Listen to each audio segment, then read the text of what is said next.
రాకాలోకంకి స్వాగతం. ఈ కంటెంట్ మీకు నచ్చినట్టయితే లైక్ చేయండి, మీ బంధుమిత్రులకి షేర్ చేయండి. ఇప్పటి వరకు సబ్స్క్రైబ్ చేసుకోకపోతే సబ్స్క్రైబ్ బటన్ని నొక్కండి, అదేవిధంగా బెల్ ఐకాన్ని కూడా నొక్కండి. మిత్రులారా, ఆపరేషన్ సింధూర్ సమయంలో చైనా పాకిస్తాన్కి ఏ రకంగా సహాయం చేసింది? ఆయుధాలను ఇంతకు ముందే అమ్మింది. చైనా సైన్యం ప్రత్యక్షంగా జోక్యం చేసుకోలేదు. చైనా ప్రభుత్వం కూడా యుద్ధం ఆపండి, శాంతి చర్చలు జరుపుకోండి అని మాట్లాడిందే తప్ప ప్రత్యక్షంగా యుద్ధంలో పాల్గొన్నట్టుగా ఎక్కడ దాఖలాలు లేవు. కానీ ఒక రూపంలో, ఒక పద్ధతిలో చైనా పాకిస్తాన్కి సహకరించింది.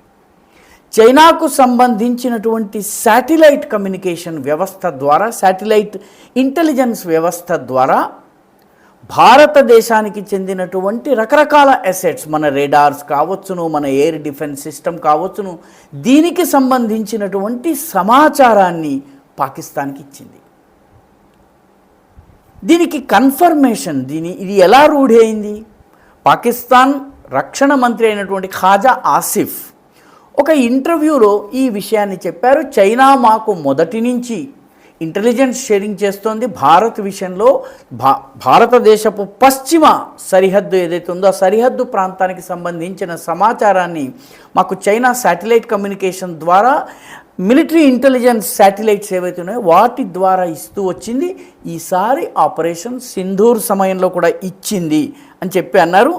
దీన్ని చైనాకి సంబంధించినటువంటి Yaogan series of high resolution earth observation and signals intelligence అని ఉంటుంది. దాని పేరు ఎలింట్. ఈ ఎలింట్ని ద్వారా సమాచారాన్ని ఇచ్చింది అని చెప్పి ఆయన ఇంటర్వ్యూలో చెప్పారు. దీని ఆధారంగా మనం కనుక చూసినట్టయితే చైనా శాటిలైట్ కమ్యూనికేషన్ల ద్వారా భారతదేశానికి సంబంధించిన కీలక సమాచారాన్ని అమెరికాకి ఇచ్చింది, క్షమించాలి పాకిస్తాన్కి ఇచ్చింది. అయితే పాకిస్తాన్ దాన్ని సక్రమంగా ఉపయోగించుకోలేకపోయింది. ఎందుకంటే భారతదేశం మెరుపు వేగంతో దాడులు చేయడంతో పాకిస్తాన్ ఎయిర్ డిఫెన్స్ కానీ వాళ్ళ అటాక్ కానీ చెల్లాచెదరైపోయినా అది వేరే విషయం. కానీ మన దేశానికి చెందినటువంటి డిఫెన్స్ మినిస్ట్రీకి అటాచ్ అయి ఉన్నటువంటి, దాంతో సంబంధం ఉన్నటువంటి, దాంతో ముడిపడి ఉన్న ఒక centre for joint warfare studies అని ఉంది. ఈ సంస్థ చేసినటువంటి అధ్యయనంలో చైనా భారతదేశపు దాడులకు సంబంధించి పాకిస్తాన్కి ముందస్తు సమాచారం ఇచ్చేందుకు, వాటి రేడార్స్ని రీఅలైన్ చేసేందుకు, దాని యొక్క పొజిషన్స్ మార్చేందుకు, వాళ్ళ ఎయిర్ డిఫెన్స్కి సంబంధించినటువంటి పరికరాల్ని, ఉపకరణాలని, వాటి స్థలాల్ని మార్చేందుకు, అదేవిధంగా భారతదేశంలో ఏం జరుగుతోంది మిలిటరీ ఆపరేషన్లకు సంబంధించిన వివరాలు ఇచ్చింది అని చెప్పి ఈ centre for joint warfare studies కూడా తెలియజేసింది. దీని అర్థం ఏంటంటే చైనా తన శాటిలైట్ టెక్నాలజీ ద్వారా భారతదేశానికి సంబంధించిన సమాచారాన్ని సేకరించి పాకిస్తాన్కి ఇచ్చింది. దీని రెండవ గమనించాల్సిన విషయం ఏంటంటే చైనా మన దేశం పైన నిత్యము శాటిలైట్ల ద్వారా నిఘా పెట్టి ఈ దేశంలో ఉన్నటువంటి కీలకమైనటువంటి మిలిటరీ అసెట్స్ కావచ్చును, సైనిక బలగాల మూమెంట్ కావచ్చును, వీటిని అబ్జర్వ్ చేస్తోంది. ఈ రంగంలో కనుక చూసినట్లయితే నిజానికి మనకన్నా చైనా చాలా ముందుంది. భారతదేశానికి ఉన్నటువంటి మొత్తం శాటిలైట్ల సంఖ్య 218 మాత్రమే. కానీ చైనా దగ్గర ఉన్నటువంటి శాటిలైట్ల సంఖ్య 5300. అంటే మనకన్నా ఎన్ని రెట్లు చైనా అంతరిక్షంలో శాటిలైట్ వ్యవస్థ విషయంలో మనకన్నా ఎంత ముందుందో మనకి అర్థమవుతుంది. దాదాపు 40-50 శాటిలైట్లు కేవలం మిలిటరీ ఇంటెలిజెన్స్ కోసం ఉపయోగపడతాయి.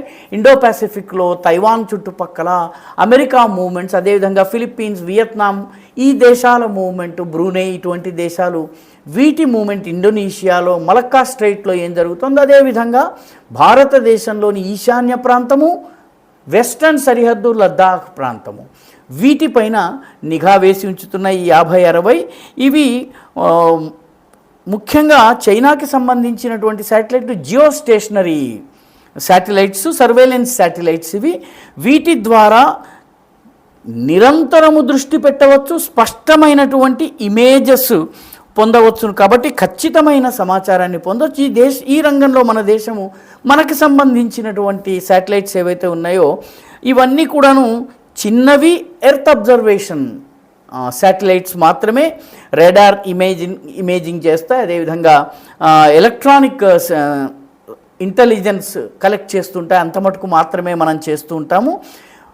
పైగా మనకి కొన్ని సమస్యలు కూడా ఉన్నాయి. ఈ జనవరి 2025లో మనకు సంబంధించినటువంటి జీపీఎస్కి ప్రత్యామ్నాయంగా మనం డెవలప్ చేసుకున్నటువంటి నావిగేషన్ సిస్టమ్ ఒక మేజర్ సమస్యని ఎదుర్కొంది. ఆ సమస్యను మనం సరి చేసుకోగలిగాము.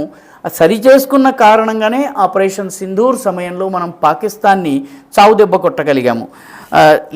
లేకపోయినట్టయితే చైనాతో పోలిస్తే మనం ఎంత వెనకబడి ఉన్నామన్నది మనకి అర్థమవుతుంది. కాబట్టి భారత ప్రభుత్వం నిజానికి అసలు భారత ప్రభుత్వానికి అసలు ఈ శాటిలైట్ స్పైయింగ్ కానీ అంతరిక్షం నుంచి నిఘా వేసి చూడడం కానీ ఇంటెలిజెన్స్ శాటిలైట్స్ కానీ వీటి గురించి పెద్దగా అసలు పట్టించుకోలేదు. కార్గిల్ యుద్ధ సమయంలో మనము పాకిస్తాన్తో యుద్ధం చేసేందుకు పాకిస్తాన్ ఎక్కడెక్కడ ఉందో దానికి సంబంధించిన జీపీఎస్ లొకేషన్స్కి సంబంధించిన వివరాల్ని అమెరికా అడిగితే అమెరికా ఇవ్వడానికి నిరాకరించిన కారణంగా కార్గిల్ యుద్ధం కాస్త ఎక్కువ కాలం జరిగింది. మన సైనికులకు ఎక్కువ నష్టం జరిగింది. జీపీఎస్ ఇవ్వని కారణంగా భారతదేశం అప్పుడు నిర్ణయం చేసుకుని మనదైన సొంత జీపీఎస్ ప్రత్యామ్నాయాన్ని మనం డెవలప్ చేసుకోవాలని ఈ నావిక్ సిస్టమ్ని డెవలప్ చేసింది. ఇప్పుడు మన దేశము చైనాతో ఉన్నటువంటి ఈ గ్యాప్ని తగ్గించే దిశగా చాలా సీరియస్గా ప్రయత్నం చేస్తోంది. రాబోయే 5 సంవత్సరాల్లో 52 కొత్త మిలిటరీ శాటిలైట్స్ని అంతరిక్షంలోకి పంపేందుకు ప్రయత్నం చేస్తోంది. అదేవిధంగా డిఫెన్స్ స్పేస్ ఏజెన్సీ ఏదైతే ఉందో దానిని అప్గ్రేడ్ చేశారు. 2019లో ఇది ప్రారంభమైంది. అంటే 2019 వరకు మన దేశానికి డిఫెన్స్ స్పేస్ ఏజెన్సీ కూడా లేదు. నరేంద్ర మోదీ ప్రభుత్వం వచ్చిన 5 సంవత్సరాల తర్వాత దీనిని అప్గ్రేడ్ చేయడం జరిగింది. ఇప్పుడు దానిని మరింత ముందుకు తీసుకెళ్లేటువంటి పని జరుగుతోంది. అదేవిధంగా మన ఎయిర్ ఫోర్స్కి సంబంధించినటువంటి ఎయిర్ కమాండ్ సిస్టమ్స్ని integrated air and space command and control సిస్టమ్స్గా, అంటే అంతరిక్షంలో మన శాటిలైట్ల నుంచి వచ్చే సమాచారం ఆధారంగా కూడాను వాటిని ఉపయోగించేందుకు పథకాలు జరుగుతున్నాయి. దానివల్లనే మనము ఆపరేషన్ సింధూర్లో అద్భుతమైనటువంటి విజయాన్ని సాధించాము. అదేవిధంగా ప్రైవేట్ సంస్థల్ని కూడా ముఖ్యంగా టాటా అడ్వాన్స్డ్ సిస్టమ్స్ ఇటువంటి వాటిని కూడా మనము ఇన్వాల్వ్ చేయటం జరుగుతోంది. ఆ తర్వాత ఎంసాట్ కావచ్చు, కౌటిల్య ఎలింట్ కావచ్చును, రిసాట్ 2BRI రేడార్ సిరీస్ ఏదైతే ఉందో దీనిని మనం డెవలప్ చేస్తున్నాము. వీటి ఆధారంగా కూడా మనము అంతరిక్షం నుంచి మన శత్రు దేశాలు ఏవైతే ఉన్నాయో వాటికి సంబంధించిన కార్యకలాపాలపైన నిఘా వేసేందుకు మనము చర్యలు తీసుకుంటున్నాము. చైనాతో ఉన్నటువంటి గ్యాప్ని తగ్గించడానికి ప్రయత్నం చేస్తున్నాం. చాలా పెద్ద గ్యాప్ ఉంది. అయినప్పటికంటే చైనా ముఖ్యంగా అరుణాచల్ ప్రదేశ్ కావచ్చు, లదాఖ్ కావచ్చును, ఉత్తరాఖండ్ కావచ్చును, ఈ ప్రాంతాల్లో పూర్తి నిఘా వేసి ఉంచుతోంది. అసలు దేశంలో ఏమవుతుందన్నటువంటి విషయాన్ని, మన దేశంలో ఏమవుతుందన్నటువంటి విషయాన్ని పూర్తిగా నిఘా వేసి అబ్జర్వ్ చేస్తోంది. కాబట్టి మన యొక్క స్పేస్ ఇంటెలిజెన్స్ సిస్టమ్ని కూడా చైనా స్థాయికి చేరడానికి సమయం పడుతుంది, కానీ ఇంప్రూవ్ చేయవలసినటువంటి అవసరం ఉంది. ఈ దిశగా మన భారత ప్రభుత్వము వేగవంతంగా పనిచేస్తోంది. ఈ వీడియో మీకు నచ్చినట్టయితే లైక్ చేయండి, షేర్ చేయండి, ఈ ఛానల్కు సబ్స్క్రైబ్ చేయండి. మీ అభిప్రాయాన్ని కమెంట్ల రూపంలో తప్పనిసరిగా పంపించండి.